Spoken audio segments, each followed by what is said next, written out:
আসসালামু আলাইকুম।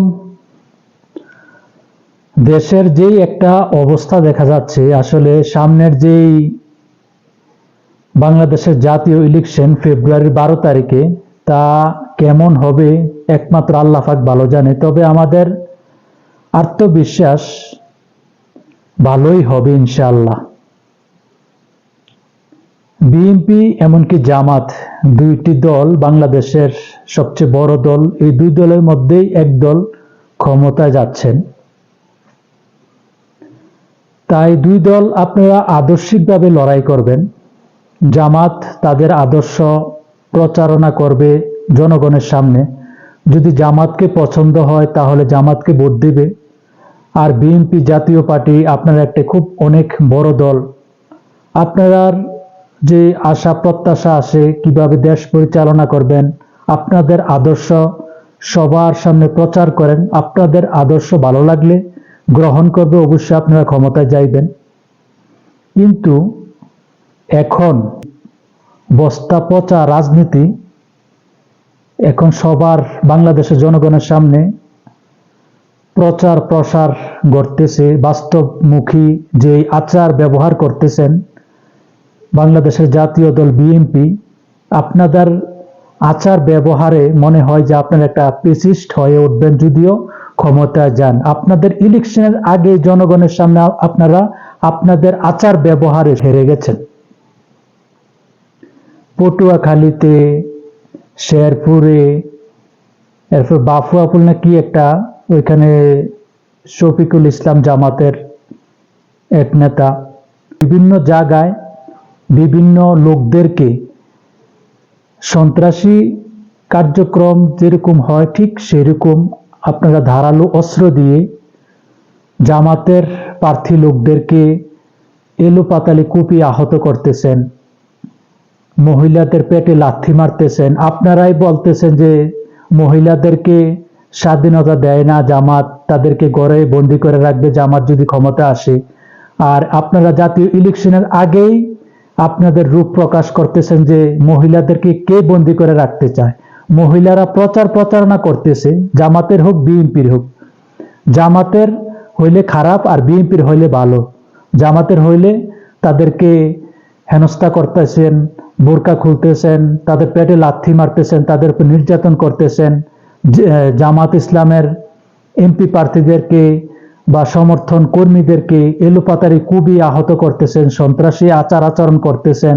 এটি কি আপনারা ইলেকশনে ক্ষমতায় যাইবেন? আপনারা ক্ষমতায় যাওয়ার ইলেকশনে যাওয়ার আগেই আপনারা হেরে গেছেন। 100% আপনারা হেরে গেছেন। কারণ আপনাদের আচার আচরণে বাংলাদেশের জনগণ বুঝে গেছে আপনারা যদি ক্ষমতায় যান অতীতের যে ফ্যাসিস্ট সরকার ছিল এর চেয়ে ভয়ঙ্কর রূপ আপনারা ধারণ করবেন। এজন্য আপনাদেরকে বাংলাদেশের জনগণ জাতীয় ইলেকশনের আগে আপনাদের পরিচয় পত্র পেয়ে গেছে। ইনশাআল্লাহ জামাত ইসলামী ক্ষমতায় যাবে। জামাত ইসলাম কখনো দেখেছেন কোনো মিথ্যা প্রচারণা করতেছে, কারো আহত করতেছে, কারো উপর হামলা করছে? কোনো বিএনপি মনোনীত এমপি প্রার্থীদের বা কর্মীদের উপরে কি কোনো জায়গায় অভিযোগ পাওয়া গেছে যে জামাত ইসলামের কর্মীরা বিএনপির কর্মীদের উপরে হামলা করেছে, সন্ত্রাসী কায়দায় তাদেরকে এলোপাতালি কুপিয়ে আহত করেছে? কোনো জায়গায় দেখেছেন না। আর আপনারা বিএনপিরা এত বড় একটা দল, আপনারা এলোপাতালি কুপাচ্ছেন জামাতের কর্মীদের, এমপি প্রার্থীদের কুপিয়ে আপনাদের পরিচয় সবার সামনে প্রকাশ করতেছেন। এবার আপনারাই বিচার করেন কে ক্ষমতায় যাবে আর কে ক্ষমতায় যাবে না। ইলেকশনের আগেই আপনারা আপনাদের ফলাফল সবকিছু প্রকাশ করে দিয়েছেন। আপনারা ক্ষমতায় গেলে কত বড় ফ্যাসিস্টের উপরে ফ্যাসিস্ট হয়ে উঠবেন। তাই বাংলাদেশের জনগণ জাতীয় ইলেকশনের আগেই সবার রূপ, কার জামাতের কিরকম রূপ, বিএনপির কোন রঙের রূপ, সবকিছু প্রকাশ হইতেছে। বাংলাদেশের জনগণ সবকিছু বুঝতেছে।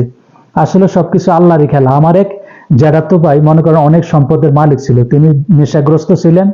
মানে জমি একটার পর একটা খালি বেচা কিনি করতেছেন, বেচতে মানে অবস্থা খারাপ। তখন আমি ভাবলাম যে মানুষের একটা বিবেক আছে, হে কি জীবনে কখনো ভাবে নাই যে আমি জায়গা জমি বিক্রি করে শেষ করে ফেললে তারপরে আমি খাবো কি, চলবো কি? তারপরে দেখলাম যে না, এর কোনো অনুশোচনা নাই, অনুতপ্ত নাই ভবিষ্যতে কিভাবে চলবে। এতে আমি বুঝলাম যে আসলে আল্লাহ যাদেরকে পথভ্রষ্ট করে, মানে বিবেক বুদ্ধিকে স্টপ করে দেয়, তারা আসলে নিজেরা বুঝতে পারে না আমি যে পথভ্রষ্ট, ভুল পথে আমি চলছি, এটা কেউ নিজেরা বুঝতে পারে না।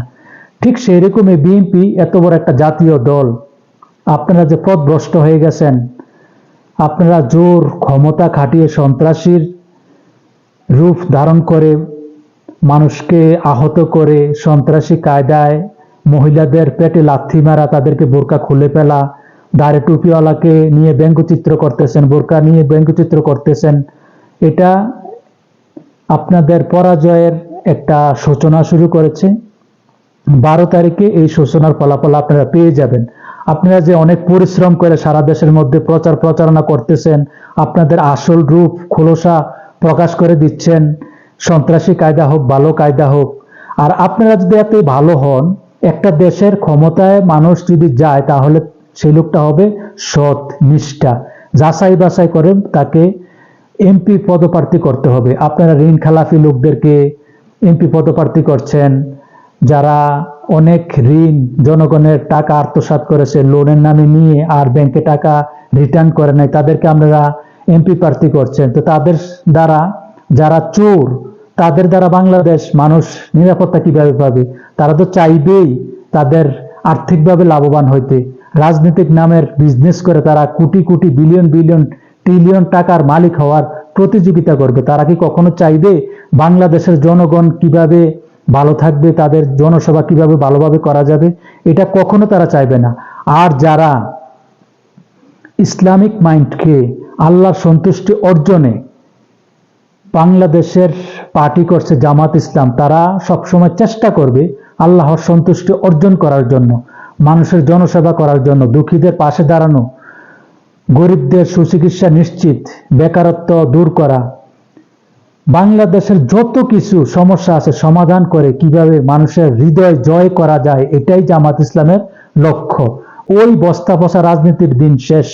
জামাত ইসলামের বাংলাদেশ, যারা আল্লাহকে সন্তুষ্ট করতে পারবে, বাংলাদেশের জনগণের 18 কোটি বাংলাদেশের জনগণের হৃদয় জয় করতে পারবে, তারাই বাংলাদেশের ক্ষমতায় আসতে পারবে ইনশাল্লাহ।